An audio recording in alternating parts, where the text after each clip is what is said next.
Year 1, Part 7. The dishes disposed of, Pat and Judy began to think of the supper. Judy determinedly set the Jerusalem cherry on the sideboard and hid the slim chair in the hall closet. A fresh cloth, the one with daisies woven in it, was brought out, and Pat began to feel cheered up. After all, the guests were enjoying themselves, and that was the main thing. Even Aunt Edith had come down, pale and heroic and forgiving. Just Dog crawled out of the cellar and coiled himself up in his own corner. Silverbush rang with gay voices. Firelight shimmered over pretty dishes. Delicious things were brought from pantry and cellar, and Pat thought proudly that the supper table, with its lighted candles, looked even prettier than the dinner table, and its circle of faces was happy and wise and kind. "What's the matter with Win?" asked Cuddles, who had decided to help wait with Judy and Pat and have her supper with them in the kitchen later on. "She's yellow and pea green. Is she sick?" On the very heels of her question, Frank came out hurriedly and whispered something to Pat, who gave an ejaculation of dismay. "I didn't think it was wise for her to come," said Frank. "But she was so anxious too. And, we didn't expect this for 2 weeks." Pat pushed him aside and ran to the telephone. Confusion reigned again at Silverbush. Winnie was being taken upstairs to the poet's room. Pat and Judy were dashing madly from place to place. Mother couldn't stay at the table. Cuddles was left to wait on it alone, and did it well. As Tilly Tuck was wont to aver, she had her head screwed on right. But it was a rather flat meal, no laughter, and nobody had much appetite now, except Cousin Nicholas. A doctor and a nurse arrived in the pouring rain, and as soon as possible the guests departed, except Cousin Nicholas, who hadn't caught on to the situation at all and announced his intention of staying a few days at Silverbush. As soon as they had gone, Judy, with a set face, marched into the dining room and carried the Jerusalem cherry out to Tillytuck, uncorking the vials of her wrath. "Take this thing out of the house immediately, if not sooner, Josiah Tillytuck. It's done enough harm already, and now, with what's expected upstairs, I'm not having it here 1 minute longer." Tillytuck obeyed humbly. What was the use of being peevish with the women? A strange quiet fell over Silverbush, an expectant quiet. The supper dishes were washed and put away, and Judy and Pat and Cuddles sat down before the kitchen fire to wait, and eat russet apples in place of their forgotten supper. Their irrepressible gaiety was beginning to bubble up in spite of everything. After all, it was something to get a good laugh. Tillytuck was smoking in his corner with Just Dog at his feet. McGinty was as near Pat as he could get, and Bold and Bad and Skudunk ventured downstairs. Dad and Cousin Nicholas were raking over clan history in the little parlor. Sid was reading a murder mystery in the dining room. Things seemed quite normal again, were it not for muted sounds overhead and the occasional visits of the white-capped nurse to the kitchen. Oh, what a day," sighed Judy. "It's been dreadful," assented Pat. "But it will be a story to laugh at some day. That is why things don't always go smoothly, I suppose. There'd be no interesting history. I only wish Hilary had been here today. Must write him a full account of it. What a sight I must have been, drowned in soup and dogs. Well, 8 of our good soup plates go to the dump, and the slim chair is done for, and we'll have no damson preserves till next fall. But after all, that's all the real damage." "I'm hoping it may be," said Judy, with an ear cocked ceilingward. "What did ye do with your cherry, Tillytuck? If ye put it in the granary, the place'll burn down tonight." "I hove it into the pig pen," said Tillytuck sourly. Oh, God help the poor pigs then," retorted Judy. "I'll never forget Aunt Frances's face," giggled Cuddles. Oh, Aunt Frances, is it?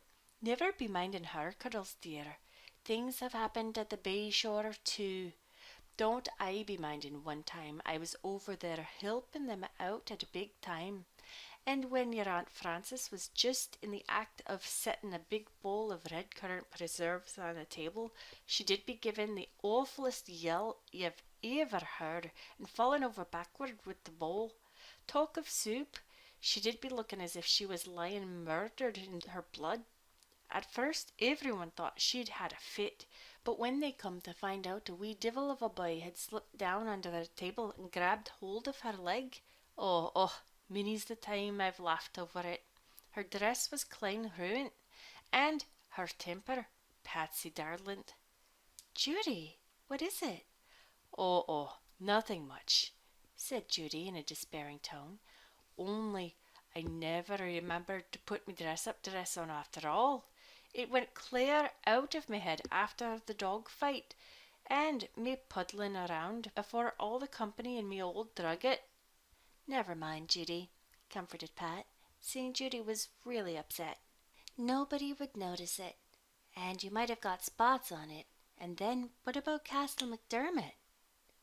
Your Aunt Edith would be thinking I'd nothing but drugget to wear, groaned Judy, though she hasn't got all the baste and thirds out of her own dress, if ye noticed. It's myself isn't used to dog fights in my kitchen, with a malevolent glance at Tilly Tuck. It's many a year since I saw one. The last was in South Glen Church, all of 10 years ago. That was a Tommy show. Billy Gardner always brought his dog to church. It was by way of being winked at, for everybody knew poor Billy was only half there, and they did be setting in a back pew, the dog behaving himself fine, though he did be given a terrible howl when a lady visitor from town got up one day to sing a solo. Sure, nobody blamed the dog, but this day I'm telling of ye. Another dog wandered in, the door being open, and Billy's dog went for him. The strange dog flew up the aisle with Billy's dog after him. He was caught just under the pulpit. Oh, Judy rocked with laughter at the recollection, forgetful of her unworn splendors. What did they do, Judy? Do, is it? Elder Jimmy Gertner and Elder Tom Robinson, I grabbed a dog and carried it out by the scruff of the neck. Picture to yourselves, girls dear, a solemn old elder with a long beard and a most unchristian expression walking down the aisle, one on one side of the church and one on the other, holding a dog at arm's length. Ah, said Tilly Tuck, I was in the church that day. I remember it well. This was too much for Judy. She got up and went into the pantry. Sid came out to say that Cousin Nicholas wished to go to bed and wanted a hot water bottle to take with him. Pat convoyed him to the spare room. Tilly Tuck, realizing that he was out of favor, went off to the granary. Pat had just come down when there was a knock at the door. Who on earth could it be at this time of night? Cuddles opened it, and in out of the starless, dripping night stepped Joe. Captain Joe, tall and bronzed and changed, after years of typhoons on China seas, but unmistakably Joe. Flew here? Said Joe laconically. Flew from Halifax. Got into Charlottetown at dusk and hired a motor to bring me out. Thought I'd make it in time for supper anyhow. Everything happened to that car that could happen, and finally a broken axle. Nevertheless, here I am. And why are you all up as late and looking so solemn? Pat told him. Joe whistled. Not little Winnie. Why, I always think of her as a kid herself. What a night for this stork to fly. Anything in the pantry, Judy? His old grin robbed the question of insult. Joe knew there would be something in the pantry. Judy had a whole turkey stowed away, as well as the pot of soup. By the time Mother had come down and hugged Joe and hurried anxiously back upstairs, Judy had another table spread and they all sat down to it. even forgiven Tillytug, who Cuddles hailed in from the granary. Ah, this is worth coming home for, said Joe. Cuddles, you're almost grown up. Any beau yet, Pat? Oh, you'd better be asking her that, said Judy. Don't you think it's time we had another wedding at Silverbush? She snubbed Elmer Moody last week so bad he went off vowing he'd never set foot in Silverbush again. He breathes through his mouth, said Pat airily. Listen at her. Some fault to find with every one of the poor boys. And what about yourself, Joe? Do you be coming home to find a wife? Joe blushed surprisingly.